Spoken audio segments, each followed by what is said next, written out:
So this is Creative Mornings, so I thought that we would start with a song, which we all collectively sing together. So this is called the Anarchist ABCs, and it basically teaches you about a bunch of different international bodies, international agreements that potentially we should be a little bit more critical of. And it just goes to the tune of the ABC song that we learned, a lot of us learned as kids, and so I'm hoping that we can all sing it together, so I don't look like an idiot. So you ready to do that? Yeah? Okay. So OECD, APEC, NAFTA, WTO, GATS, WB, and the SPP. Now I know my enemies. Won't you smash the state with me? Gotta love the anarchists. Okay, so today, the topic of today's conversation is climate. And so what I wanted to do is first situate ourselves in the current crisis that we're in and discuss a little bit about, some of the warning signs that we're already seeing regard to the climate. But then move into a more hopeful section and talking about some of the creative ways that people are trying to address it and get our government and institutions to really respond to it like a crisis. But first, the bad news. So the fact is that we are in the midst of a global climate crisis that is caused by human-induced burning of fossil fuels, greenhouse gas emissions going into our atmosphere, and changing the chemical composition of our climate. So a few warning signs that we're seeing. So the 10 hottest years ever recorded in history have all occurred since 1998, with the warmest year ever on record actually being last year in 2014. What this is leading to, it's also leading to an increase in a lot of extreme weather events. So we're seeing more floods all around the world. Of course, we saw the historic floods in Calgary a couple of years ago. Again, flooding last year. We're seeing an increase in wildfires, especially in the Northwest Territories last year, an increase in droughts and other extreme weather events, so hurricanes, typhoons, all of which are not only increasing in frequency, but also increasing in intensity as well. And the longer we wait to address the climate crisis, the worse that these storms are going to get. This, of course, is having a profound impact on animal species, so animals, birds, fish, aquatic species. We're seeing huge impacts on our oceans as our oceans are starting to become acidified, and a lot of the coral reefs are basically being evaporated. But one scientific study looked at land mammal impacts and found that by 2050, 1/4 of all land species could be threatened by extinction just because of climate change. And so just think about that. Because of the changing nature of habitats, animals aren't able to adapt fast enough to our changing climate, and maybe going extinct by 2050. And of course, it's not just animal populations, but it's human populations as well. And so already we have entire villages that have been evacuated in India because of rising sea levels. One of a really hard moment for me was when I read a report about all these other island nations in Micronesia and Tuvalu that are now believed to be lost, that there is absolutely nothing that we can do to stop the rising tides, and in fact all of those nations will have to be evacuated, and so they're already being evacuated to countries like New Zealand and Australia. And so we have these climate refugees that are being created in record numbers, that simply we can't turn back the tide. But of course, there are other impacts that we can actually address. So we're in this pretty precarious situation. We're in this crisis situation. And so generally, our world has dealt with crises in two ways. So the first way is when our government actually recognizes that we're in a crisis. So that happened, in World War II. So we had the threat of the Nazis taking over Europe. Our governments recognized that threat, and they moved tremendous amount of resources, changed our entire economy. We had women entering the workforce in massive numbers like we haven't ever before. And we really changed the dynamic of Canada and the US because we wanted to provide the resources to respond to this crisis and to push back the Nazis and retake Europe.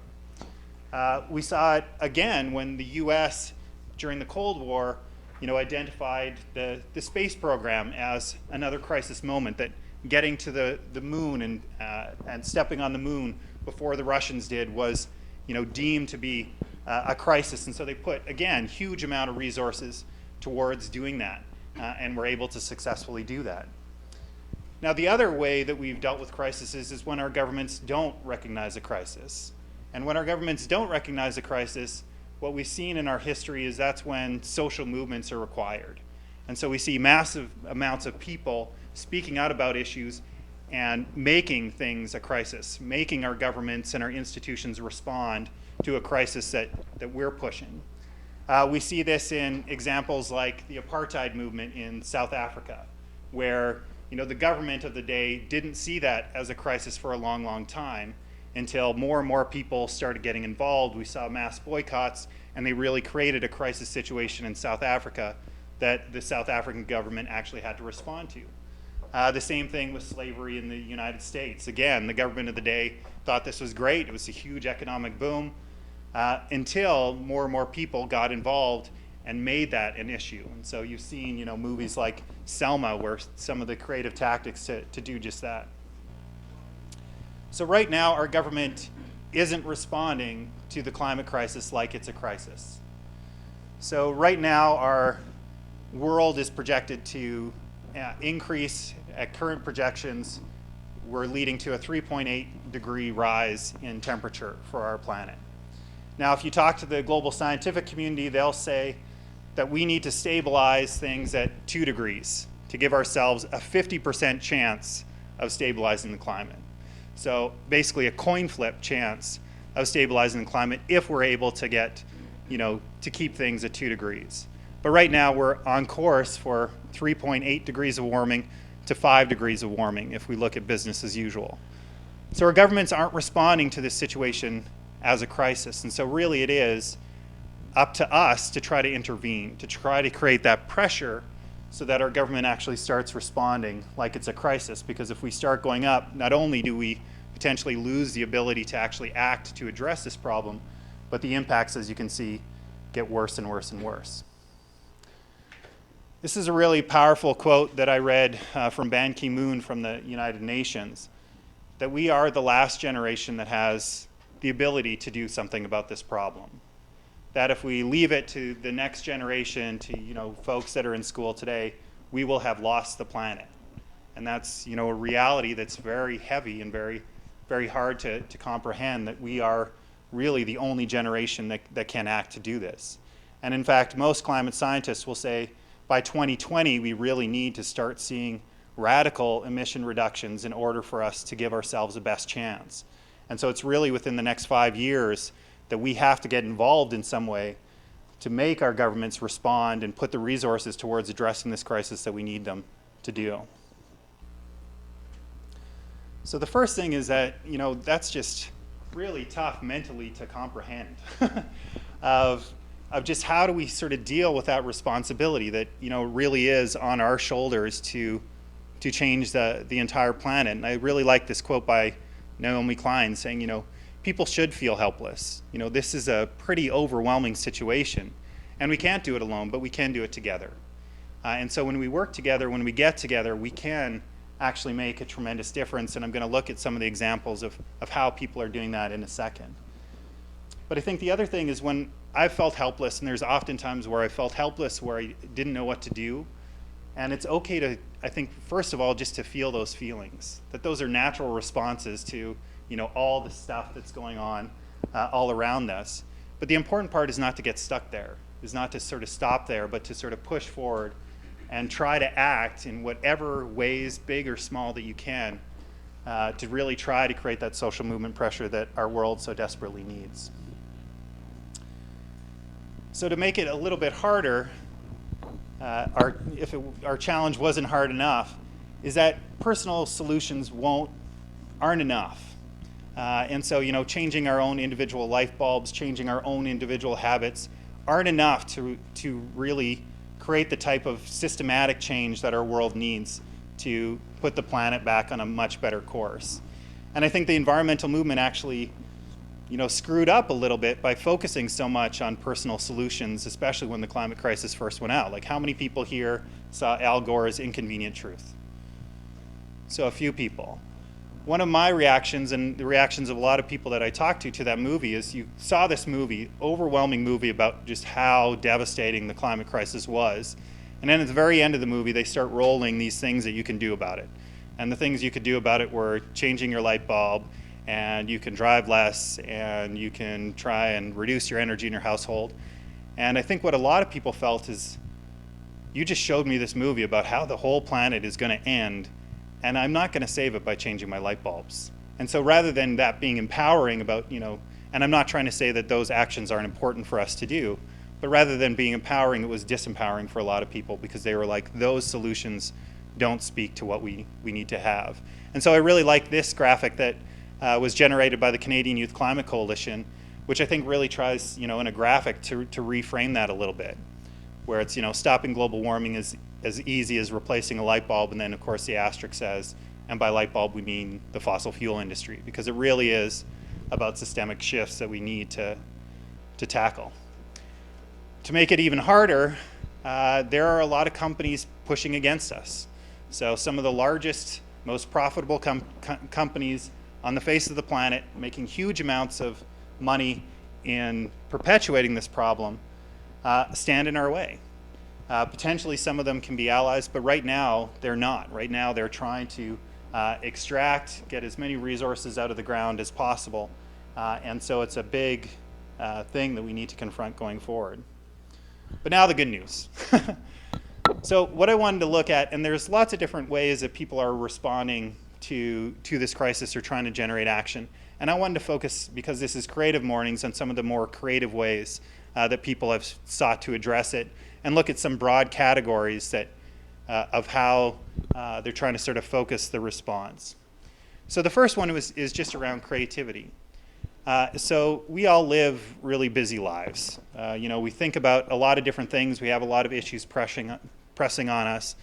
And so the questions, I think, for some of these artists that we'll look at in a second is, how do you get people to sort of break out of their own individual daily life and start thinking about the climate? And just start thinking about that crisis a little more, in hopes that that conversation carries and then eventually carries us into action. And so these are some of the ways that I think these artists were trying to do it. So this is the first one. This is Snow People Against Climate Change.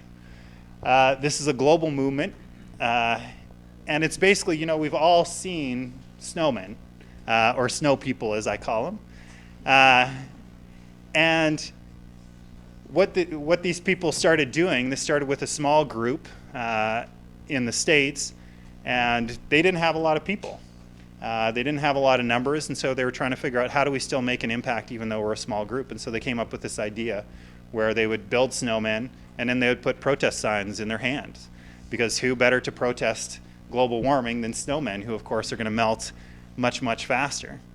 And the great thing about this action is, as they actually start to melt, the action gets more effective. And you've seen that with our winter, this winter, where it's been really, really cold. We have these huge dumps of snow, and then suddenly everything melts. And I think having a few of these around town, melting consistently and being rebuilt, I think would be a pretty fun thing to see. This is another one that I thought was pretty creative. This is from Italy. And in Italy, tons of the commerce, tons of the tourism, the economy is based around sort of transport around canals. And so the question, I think, for this artist was, how do you, get people to think about climate change while they're going up and down these canals, while they're just wanting to enjoy the scenery and the view? And this is their creative response. And their creative response was to take a remote control submarine, to glue 2 arms to it, and then to put the sign in its hand. And so I think it's a fairly effective visual that would get me at least stopping to think. You can see the people in the boat looking at it, and then hopefully you're carrying that conversation to other people, and then hopefully that's leading to action as well. I'll come back to that one in a second, but I want to do this one first. This is an action that just took place in Australia this past summer, and it was right across the entire continent. And it was really to protest the Australian government's very regressive stance when it comes to climate change. So the Australian government is not addressing the crisis in a way that we need to, and is a huge obstacle for against progress. And so this was an action that they did where right across Australia they just got people to bury their heads in the sand. One of the, a couple things that I like about this is, one, it's just, a really powerful visual. I think the visual nature of it is really, really good, and because our media is so visually focused, it's a really interesting thing. But the other thing is just like how easy it was to do. It didn't require a lot of training. It didn't require, a lot of resources. It was something that anybody could come out and do, and so it enabled tens of thousands of people in Australia to perform this action and to really highlight their government's regressive nature. And then this is one that is, a little bit more bold, I would say. This is Dan Glass, and he was a student in the UK. He won an award. I can't remember what he won an award for, but it was a big enough award that he actually got congratulated by the Prime Minister of Britain, Gordon Brown. And he wanted to use that moment, not just to sort of get his own congratulations from Gordon Brown, but he wanted to use that moment to try to shift it and make the Prime Minister and the population in the UK to think about the climate. And so what he did is he took crazy glue, he covered his entire hand in it, and when Gordon Brown went to shake his hand, he reached past his hand and glued himself to Gordon Brown's jacket. And when he did that, he said, "Mr. Brown, climate change is a very sticky situation. I think it's time we talked about it." And Gordon Brown was put in this really weird position, of course, suddenly stuck to this man. And they ended up talking about climate change for about a half an hour while they tried to figure out how to tactfully remove Mr. Glass from Mr. Brown. But it also created this huge media conversation around it too. So you can debate sort of the effectiveness of this action, but in terms of creating a conversation and highlighting climate, I think it was pretty effective. Our next section is immediacy. And so one of the emotions that we need people to feel, especially people in charge of a lot of our institutions, is the emotion or the feeling of immediacy.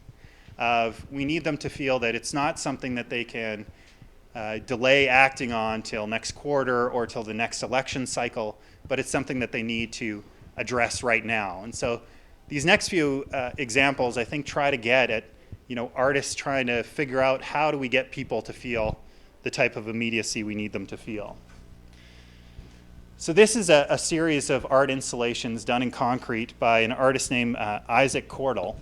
And he put these all around.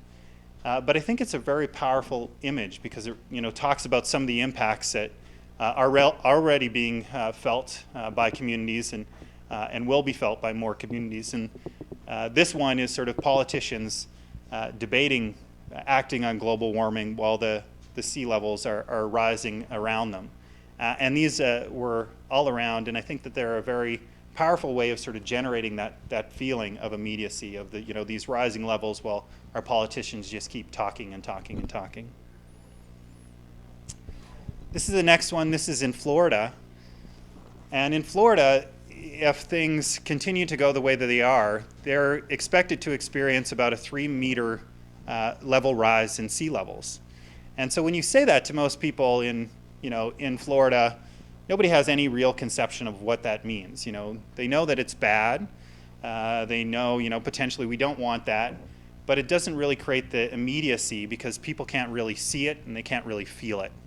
And so what this group did is they actually went and they used a mapping program and really sketched it all out, and they drew a line of what a 3-meter rise in sea level would actually mean to their community. And so they did this chalk line all around their community so people could see visually the neighborhoods that would be lost, the buildings that potentially would be lost.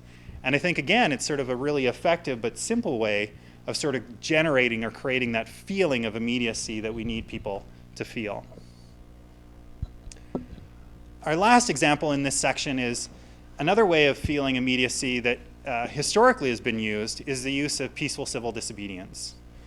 And so we saw this with the sit-down strikes that workers use to create the 8-hour workday. We saw this with the lunch counter boycotts or the bus boycotts, that people may have saw in Selma as well. And this was an action against the Keystone XL tar sands pipeline. So again, a major contributor to climate change. And what these folks did is, for a period of 10 days, hundreds of people would go to the White House and they would simply sit down in front of the White House. And there is a law saying that you are not allowed to sit in front of the White House. But they would do it anyway. So they would go, 100 people would go, sit down. They would all get arrested. It would take hours and hours to arrest them all and get them processed. The next day, hundreds of people would come back. The next day, hundreds of people would come back and sit down. And I think that it was effective in generating that immediacy for two reasons. I think one, when people are willing to be arrested, I think it, just creates something in people's minds that see that of, people don't often willingly want to get arrested. And so the fact that somebody would put themselves in that position, I think, people thinking about it know that this issue is much, much more urgent, that there's something different about this issue that requires more attention. And so I think part of it was, that they were actually willing to get arrested and put their livelihood on the line that generated that sense of immediacy. And the other is just a little bit of the diversity of the people that participated in it. Of, these are not your stereotypical, hippie activists that were getting arrested, but these are people in business suits. These are people in ties. These are people, scientists. These were people aging in range from 18 to 84.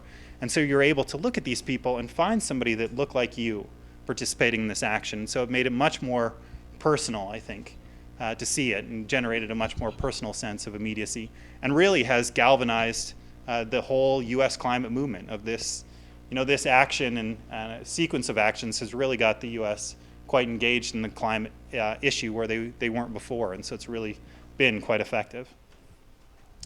The next section that I want to look at is solutions. And so, highlighting threats is great because people want to respond to threats. People want to solve threats, cure threats before they happen. But there comes a point where you expose enough threats that people start to get overwhelmed because they don't know what to do about it, and they want a solution of, well, what can we do if it's not all of these things? But at the same time, as an activist working for Greenpeace, we try to do solution stuff all the time. And it never gets covered. Every single media quote I've ever given has a solution line. Every single time I've watched it on TV or read it in a newspaper, the solution part isn't there.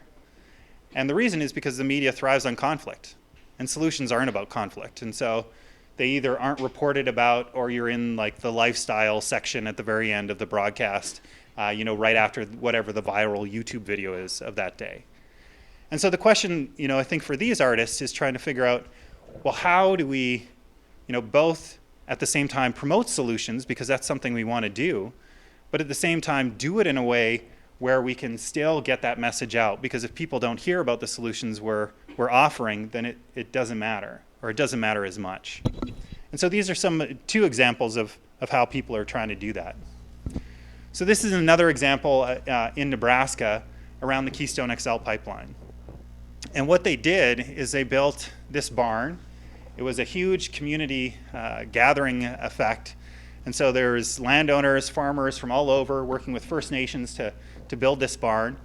And the barn is completely off-grid, so it's powered by solar, it's powered by wind energy, and they put it right in the path of where the Keystone XL pipeline is supposed to be built. And so to me, this action was really effective because it had that resistance aspect, that conflict aspect that the media thrives on, because it was right in the pathway of the Keystone XL, but at the same time it promoted solutions. It said, it's not that we're against all types of development, we're just against certain types of development. And there are certain types of development that we're in favor of, because those are much healthier for the planet. And so this barn is here, and if the Keystone is ever built, they will have to tear down that barn, tear down the solar energy that is providing power to that barn in order to build it, which is one thing I don't think will ever happen. We're preparing for the victory party on that land right now.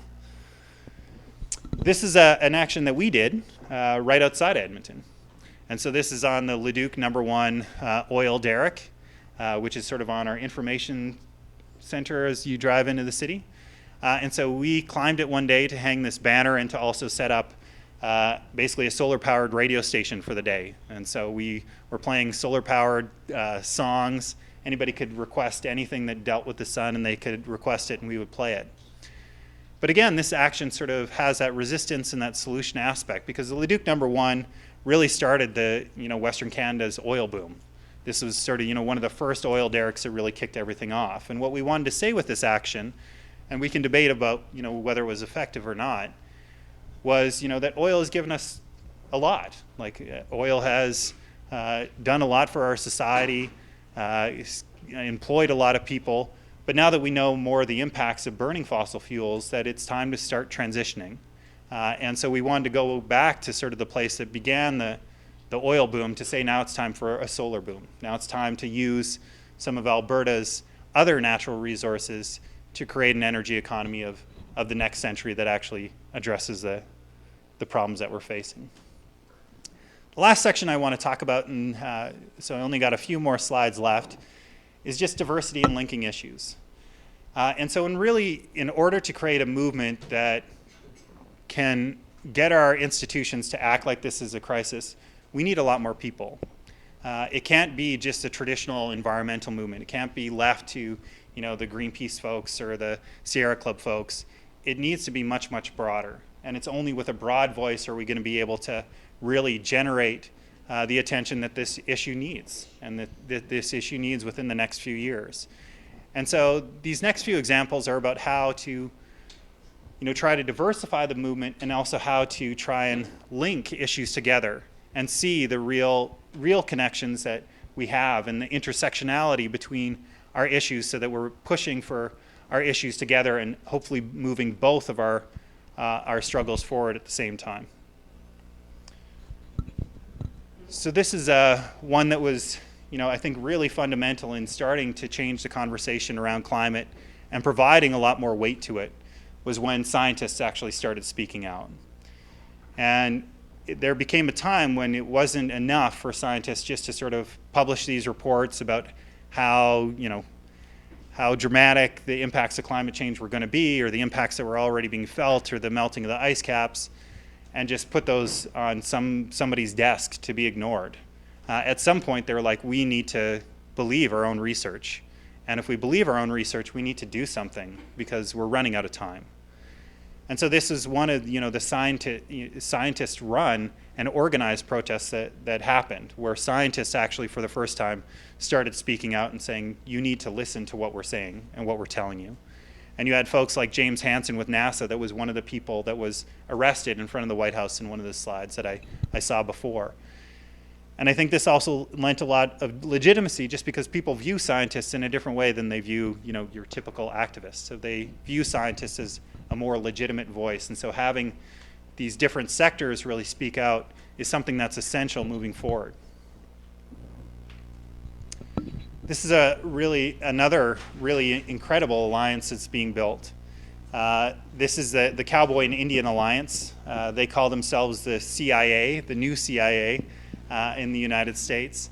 And it's an alliance of landowners, farmers, and First Nation folks all along the Keystone XL pipeline route that have been working together to fight it. And it's been a really interesting sort of journey for these folks. And I remember being a part of a conversation where one of the landowners was talking and saying, he was really upset that TransCanada just came in and wanted to take his land away from him, and how unjust that was, that somebody could just come in and take your land. And the First Nation chief, of course, on the other side of the circle, he's like, yeah, I know how that feels. But it was great, but said it in a way that was not, really bashing, but in a way of friendship, of like, you finally understand what we've been dealing with for, hundreds of years. And so it's a really powerful alliance that's being built, where you have these uncommon allies coming together. And this is actually an action that they did in Washington, D.C., where they rode in together to Washington, D.C. on horseback and set up teepees on the National Mall, and then actually participated in actions together, hand in hand, which was a really powerful moment. And then it's also about sort of linking issues together. And so this idea of intersectionality, of that, it can't just be about climate, but it also has to take in all these other issues that surround climate, issues around class, issues around gender, issues around race, issues around austerity. All of that feeds in, and we need to be operating on all these different fronts at the same time in order to really move ourselves forward. One of the examples, I think, where the climate movement was really great in doing this is around Black Lives Matter. And the climate movement, especially in the US, did a huge amount of work organizing people to get out to support Black Lives Matter rallies and actions throughout the entire United States. And part of the reason why they did that was because when we talk about resource extraction and where resource extraction happens, it's in it's traditionally marginalized communities that face the brunt impact of that. It's in black neighborhoods that the refineries built. It's, in First Nation communities or by First Nation communities where the tar sands are built. And so it's important to, when those communities are under attack, to stand with them, to not stand in front of them and try and promote our message at the same time, but to support them. And in supporting their issue, we hopefully move both our issues forward at the same time. And I think that one of the examples of where that work actually came together was in this march. It was called the People's Climate March. It happened in New York City around the UN discussions there. And it was a march of 400,000 people that took to the streets of New York City. And to me, the impressive part was not necessarily that there was 400,000 people, although that's a pretty big number, but it was the diversity of the march itself. The march was led by First Nations and impacted community members. They were at the very front of the march, and they led the entire thing. When you looked at the march, it was not your typical white audience, but it was people of every single, different color, people of different classes, people of different ages, and it really was the diverse movement that we had really been waiting to see. And it was a huge moment in the U.S. that I think, again, really pushed the U.S. to start leading a lot more on climate, because suddenly we were linking all of these issues together. And each of these sections brought their own issue. And so there was folks that had banners around austerity measures. There's folks that had banners around racism and sexism issues, but all sort of linking it together because all these issues do work together. We're trying to recreate the same thing, and this is your official invitation, this April 11th in Quebec City. So on April 11th, our premiers are getting together in Quebec City to talk about the climate and what they can do about it. And we want to be there to greet them. And we want to get tens of thousands of people in the streets so that they can see that this issue is not only important to us, but the immediacy in which we need them to act. Because right now, on a federal level, we're not seeing any action. So really trying to push our provincial leaders to act. And so you'll see a lot more information about it, but you can also go to the website at act-on-climate.ca to get more information about it, and would love to see people come there. There'll also be a solidarity event that will happen in Edmonton too. And so, one thing that you could do coming out of this is go to that rally. But that's pretty much the end of my talk. And the questions that I leave you with is just, what can we do here in Edmonton? Like, what is our creative responses to this climate crisis? We're in such a pivotal place here in Alberta because our province is the most climate polluting province in the entire country. We're home to the fastest rising source of greenhouse gas emissions in the country. And so we have this huge responsibility and opportunity here in Alberta to do something about it. The question is what? What are the different creative ways that we can bubble this conversations up, the different creative actions that we can potentially do to respond and to be part of this global movement to push for change and to save our planet ultimately. So, thanks.